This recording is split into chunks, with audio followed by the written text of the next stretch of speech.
et surtout en ces moments difficiles, fragiles de nos sociétés. Ce n'est pas par hasard que les attaques du terroriste se multiplient contre ces centres de savoir, du dialogue et du grand effort de préserver notre passé, notre identité, en acceptant au jour par jour les défis de l'avenir. Ils cherchent de tuer les universités parce qu'ils connaissent très bien les valeurs qui, ici, sont témoignées par votre professeur, par votre expérience. Donc, je crois que l'Italie a la responsabilité d'être ici, avec vous. Vous l'avez dit, monsieur le recteur, nous avons un très, très important patrimoine de la culture dans le passé. La Renaissance, j'étais le maire de Florence, je connais très bien l'incroyable histoire de la Renaissance. Il y a une période dans laquelle toutes les choses les plus intéressantes du monde ont été pensées, idées dans une petite ville. Vous avez parlé des valeurs aussi de les derniers siècles. Mais je crois que nous avons besoin aujourd'hui d'une idée sur le nouvel humanisme. Pas seulement pour recorder le passé, mais surtout pour construire le futur. Celui-ci, c'est notre ambition. Être capable, avec un nouvel humanisme, de donner des réponses en ces moments de crise, à ces moments de changement. C'est le grand défi de l'Italie, et je crois que nous pouvons faire, monsieur le ministre, ensemble. Chers amis, l'Afrique est le continent le plus jeune au monde, en termes de population, et je crois aussi d'idées, pas seulement de population. Je vais donner l'hommage à un grand pays, le Sénégal, qui est important pas seulement pour la richesse de ses valeurs, pour la richesse de ses peuples, mais aussi pour sa culture.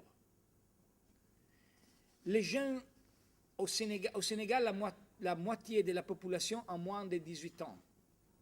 Et dans 20 ans, il y aura plus de 300 millions de jeunes en Afrique.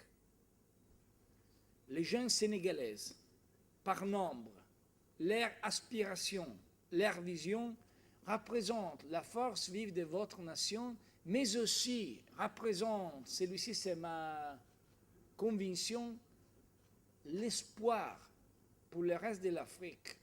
Et donc vous avez une responsabilité très grande, très importante. Nous vivons dans une époque très intéressante. Tout le monde change très vite. Aujourd'hui, avec un mobile, avec un téléphone, avec simplement une connexion à Internet, nous avons la possibilité de connaître choses qu'il y a 20 ans, le président des États-Unis ne pouvait pas avoir. Les niveaux d'information, c'est incroyable. Mais celui-ci démontre l'importance d'avoir une formation, une éducation, une capacité de lire ces informations, de comprendre ce qui va passer.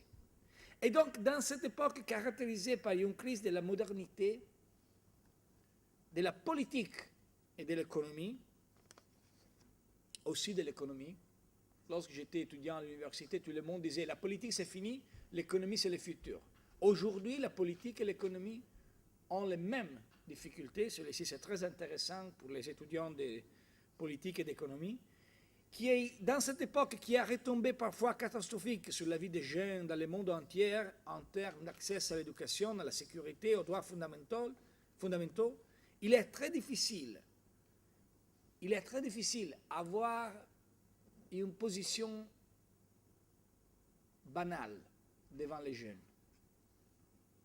Nous devons avoir la capacité de prendre de notre passé ce qui est important et construire une idée de futur qui aujourd'hui c'est plus urgent et c'est plus possible. Un futur différent c'est possible et je pense aussi que c'est nécessaire. Donc nous avons beaucoup de modèles en Italie. Je crois que l'humanisme, la Renaissance, l'attention aux valeurs de l'homme sont centrales. Mais je préfère partir d'ici, du Sénégal. En janvier 1996, cher Anta Diop, grande intellectuelle sénégalaise auquel l'université de Dakar a été dédiée, avait honoré le Cameroun d'une visite historique en s'adressant à la jeunesse africaine. Moi, je pense que l'on doit s'engager, que l'on doit épouser la cause africaine. Nous pouvons apporter quelque chose et en être fiers. Et que soit le degré d'intelligence, cette intelligence doit être mise au service de l'Afrique d'une façon sincère, d'une façon radicale, d'une façon totale. Et en 1994, il s'était adressé de la même manière aux jeunes Nigériens. Formez-vous, armez-vous de sciences jusqu'à Dante et arrachez votre patrimoine culturel. Ce sont des expressions très intéressantes pour moi.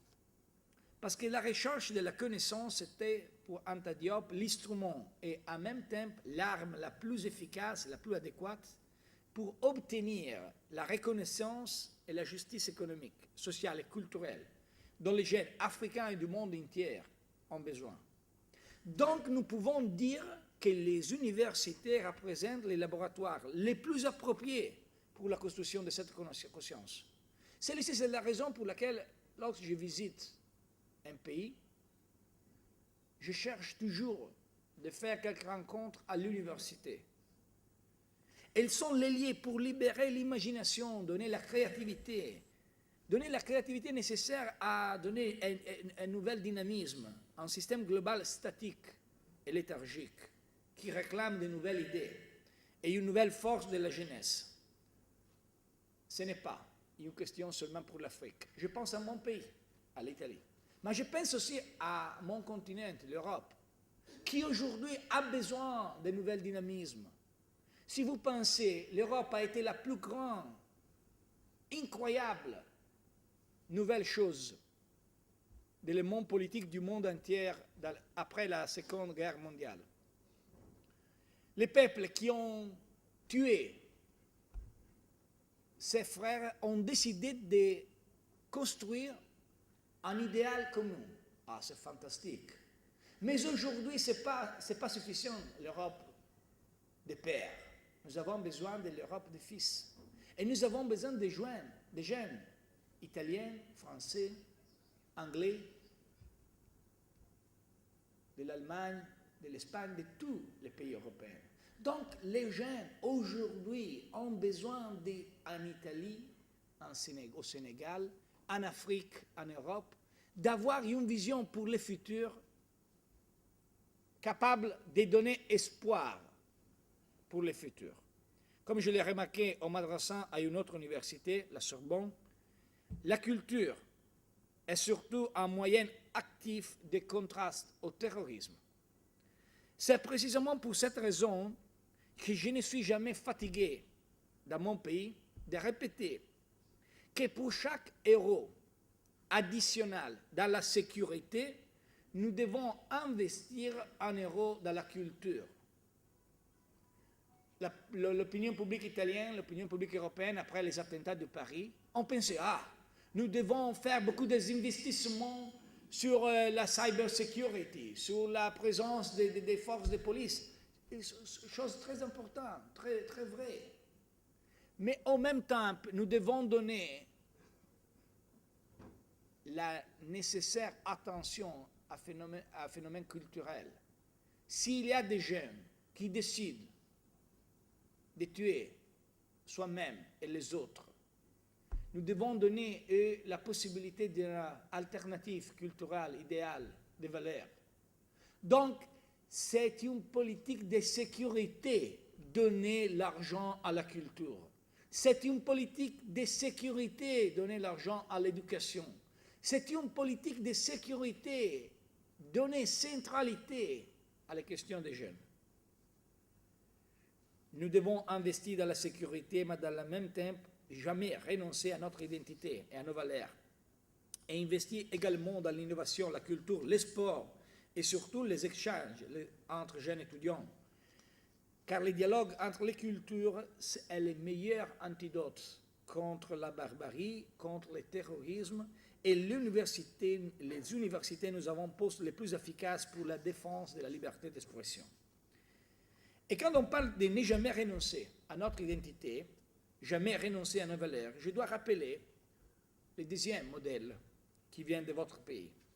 Je ne vais présenter vous Dante Alighieri ou Leonardo da Vinci. Je vais rappeler la vieille action de notre grand intellectuel, politicien et poète sénégalaise, Léopold Sédar Senghor. Lorsque j'étais le maire de Florence, et vous comprenez que si vous faites le maire de Florence, la relation entre le passé et le futur, ce n'est pas facile, parce que c'est très grand et très beau. Le passé qui construit le futur, ce n'est pas facile. Mais lorsque j'étais le maire de Florence, j'ai connu l'histoire de Senghor, premier président du Sénégal, et aussi la grande amitié avec Giorgio La Pira, qui a été le maire de Florence, une très grande personnalité. Senghor a été l'interprète d'un nouvel humanisme euro-africain. Pour nous, les Européens, après l'expérience de la colonisation, ceci représente le dépassement de tout orgueil, distance et écart par l'art de vivre ensemble, à laquelle il nous a appelés par des paroles fortes, pleines de respect et d'amitié. Avec Senghor, ce fut une révolution de la pensée. Senghor a dit que sous les cendres de la Seconde Guerre mondiale et de la décolonisation, avait survécu une braise, celle de la rencontre entre la civilisation africaine et la civilisation européenne, ce qu'il appelait la civilisation de l'universel. Je crois que nous avons beaucoup besoin de cette chose ici, aujourd'hui. Mais nous avons besoin de cette approche aussi dans la vie culturelle de l'Europe, pas seulement de l'Afrique. Pour cette raison, il y a une semaine, j'étais dans une petite île, dans le cœur de la Méditerranée. Elle s'appelle Ventotene. Dans cette ville, les Italiens qui les fascistes avaient arrêtés, cette île fut une prison pour eux. Mais exactement dans cette ville, dans cette petite île, Ventotene, quelques grands hommes comme Altiero Spinelli, Ernesto Rossi, écrit un fantastique manifesto de le futur de l'Europe. Il était en période terrible, si vous pensez. Il était la période de la guerre mondiale, de la Seconde Guerre mondiale. Donc, ce n'était pas possible d'imaginer les États-Unis d'Europe. Mais, avec les regards d'un homme d'État et les regards d'un prophète, Spinelli, avec ses amis, écrit ce manifesto. Aujourd'hui, nous pensons que cette île doit être repensée. Il y a une terrible prison dans l'isola di Santo Stefano.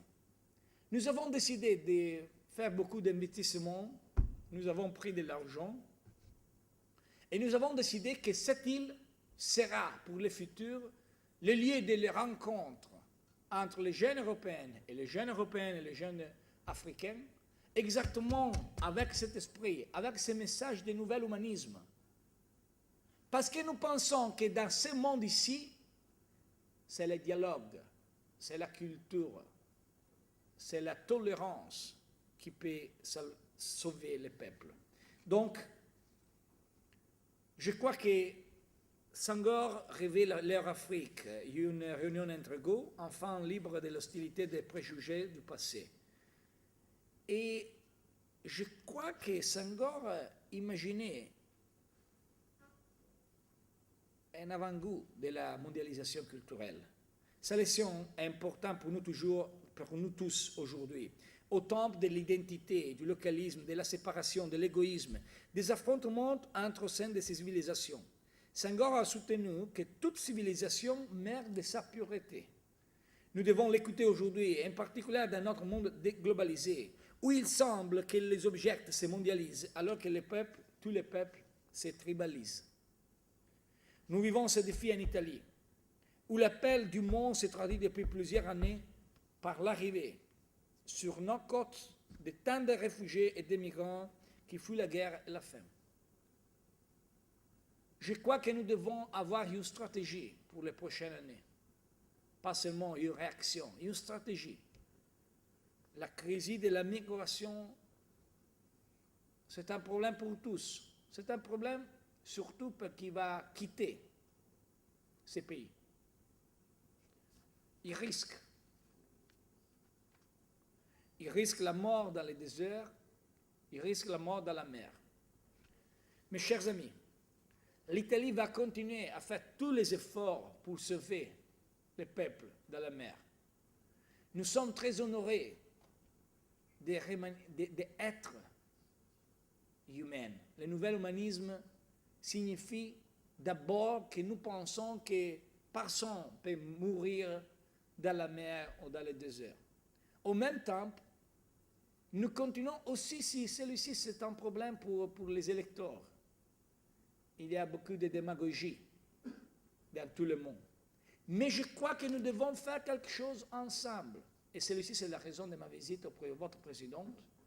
Parce que nous pensons que fixer les jeunes, donner les possibilités, donner la possibilité d'avoir une occupation, un travail, donner la possibilité de voir les rêves dans les pays de provenance, c'est un grand message. Donc, nous continuons à avoir une très forte position pour sauver les villes et pour sauver les personnes.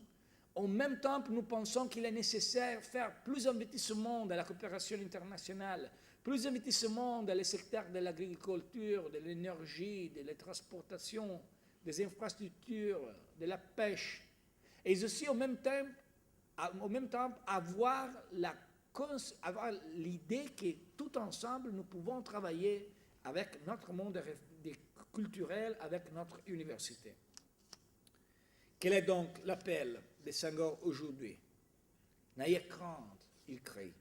N'ayez pas peur de ce monde qui paraît compliqué et confus. Surtout vous, les jeunes. Construisez sans crainte votre monde pluriel, beau et riche de toute culture, expérience, sentiments. Lorsque j'étais étudiant de l'université il y a 20 ans, tout le monde disait « Ah, la pauvreté va augmenter ». Ce n'est pas vrai. La pauvreté, ce n'est pas augmenté dans les dernières périodes. Mais nous pensons que nous pouvons et nous devons faire plus de choses dans cette direction. Les moyens modernes peuvent nous aider dans ces efforts. Et les moyens modernes vous donnent une grande opportunité. L'innovation appliquée à la culture est un élément fondamental que vous connaissez bien ici au Sénégal. Je fais référence aux nouvelles technologies. Dans un monde global de plus en plus interconnecté où l'accès au savoir est plus simple, direct et à la portée de tous et de la plupart des jeunes, les laboratoires de construction de nouvelles idées se multiplient. Et celui-ci, c'est très important aussi dans la politique. Pas seulement dans la politique de l'Afrique, dans la politique en tout le monde. Les social media ont changé l'approche de la politique. Ont changé l'approche de la politique aux États-Unis, qui est la capitale du monde. Ce n'était pas possible, la victoire d'un jeune leader comme Barack Obama sans une capacité de tenir ensemble les valeurs avec l'innovation technologique et culturelle. Ce n'était possible dans les modèles culturels et politiques de 1950, de 1960, il y a eu une victoire comme la victoire de Barack Obama, parce qu'il a eu un grand défi incroyable. Mais si vous pensez aussi dans les dernières visions de la politique européenne, vous pouvez voir beaucoup d'exemples en cette direction. Et je crois que nous le pouvons dire sans problème, aussi dans votre pays, le rôle des jeunes Sénégalais à travers les réseaux sociaux et l'échange virtuel, il y a presque 4 ans, a été surtout celui de couper des espaces qui étaient toujours contrôlés par l'information traditionnelle. C'est une grande opportunité.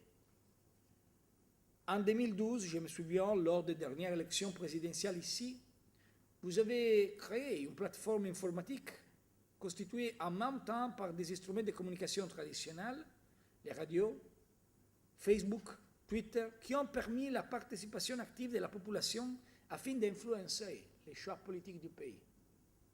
Je crois que c'est important.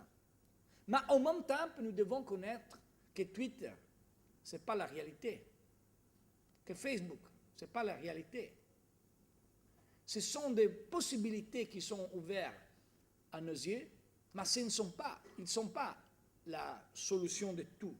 Donc, le binôme et l'équilibre entre la modernité et la tradition a été le caractère le plus intéressant et novateur de cette pagine historique en Sénégal, en Europe, aux États-Unis. Les nouvelles technologies peuvent promouvoir de nouvelles formes d'organisation et de participation. Mais nous avons besoin de plus d'éducation, de plus d'investissement dans la culture, de plus d'investissement et plus d'échanges culturels.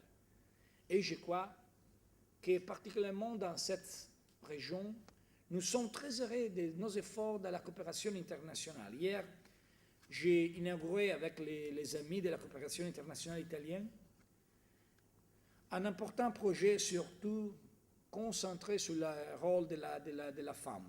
Et je crois que nous devons réduire les inégalités entre les femmes et les hommes. Ceci, c'est vrai dans tout le monde, c'est vrai en Afrique, c'est vrai au Sénégal.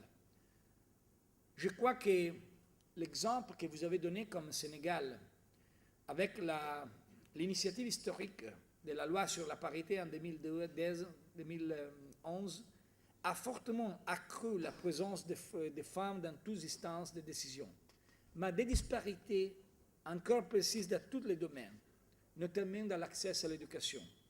Je crois que c'est une priorité pour nous, pour vous, pour tout le monde, donner un message pour lequel la scolarisation des jeunes filles est considérée peu importante par rapport à l'imaginaire que la population a du rôle de la femme des femmes au foyer. Donc nous devons changer. Nous devons créer une nouvelle attention à ces problèmes. Je crois que nous devons combattre contre les stéréotypes des jeunes et je crois qu'un pays qui valorise le rôle de la femme, c'est un pays plus fort, c'est un pays plus capable de futur. Donc, nous devons combattre ensemble. L'Italie est en première position dans cette initiative avec le Sénégal, avec le gouvernement. Nous avons une très forte relation. Je crois que nous pensons que si nous sommes en condition de faire un investissement sur le rôle de la femme dans la société, pour l'Afrique, pour l'Europe, pour le monde entier, le futur sera plus facile, plus beau. Donc, nous avons parlé de la culture comme antidote contre le terrorisme. Nous avons parlé de la culture comme passé qui devient possibilité de présent. Nous avons parlé de la nouvelle technologie comme opportunité pour les jeunes. Nous avons parlé de la centralité très importante du rôle des femmes et des filles dans l'économie internationale et dans la culture politique. Les prochaines années, l'Italie sera président du G7. Notre attention sera centrée sur la manière de garantir ces valeurs, la culture, les passés comme opportunité pour le futur, les nouvelles technologies, l'empowerment des jeunes tant qu'il est élément créateur du développement. Je crois que nous pouvons travailler ensemble avec le gouvernement du Sénégal. Nous avons une très bonne relation. Mais je pense aussi que ce sera fondamental et crucial d'avoir une bonne relation entre les étudiants et les jeunes. Donc, lorsque nous serons les présidents du G7, nous aurions beaucoup de meetings, de rendez-vous. Nous aurions les meetings et les rendez-vous des chefs du gouvernement et d'État. Nous aurions les meetings et les rendez-vous des ministres de l'Affaires étrangères. Mais je crois qui sera nécessaire pour nous organiser au niveau universitaire. Opportunité de rendez-vous pour avoir une discussion entre les jeunes sur les valeurs que la communauté la plus importante, les G7, doit avoir pour changer le monde. Le nouvel humanisme signifie que nous sommes contre les terroristes qui pensent que leur objectif est tuer nous-mêmes. Mais lorsqu'ils ne sont pas capables de tuer, ils désirent forcer tous nous à vivre dans la peur. Nous devons donner un message différent. Nous pensons que c'est possible de vivre avec le courage, avec l'intelligence, avec la passion, avec l'éducation. Et je vous attends, chers amis de cette université, à avoir avec nous, dans les prochaines années, la possibilité de travailler pour donner un message de nouvel humanisme aujourd'hui. Le nouvel humanisme signifie enfin le désir et la volonté d'être capable de construire un monde dans lequel vous serez protagoniste. Pour moi, c'est très important. Il y a beaucoup de tristesse dans beaucoup de jeunes européens. Il y a beaucoup de peur. Beaucoup de personnes pensent que le futur ne sera pas beau comme dans le passé. Je crois que le futur sera le futur que tout ensemble nous allons construire. Mais pour faire cette chose, jeunes du Sénégal, nous avons besoin de votre énergie, nous avons besoin de votre enthousiasme, nous avons besoin de votre culture, parce que seulement avec l'énergie, l'enthousiasme et la culture, le monde d'aujourd'hui sera un monde capable d'avoir valeur. C'est fini, le thème dans lequel toutes les choses étaient seulement économiques. Nous avons besoin de valeurs, nous avons besoin d'idéal. E je crois qu'ensemble, nous pouvons construire. Merci beaucoup e vi aspettiamo in Italia. In bocca al lupo a tutti voi.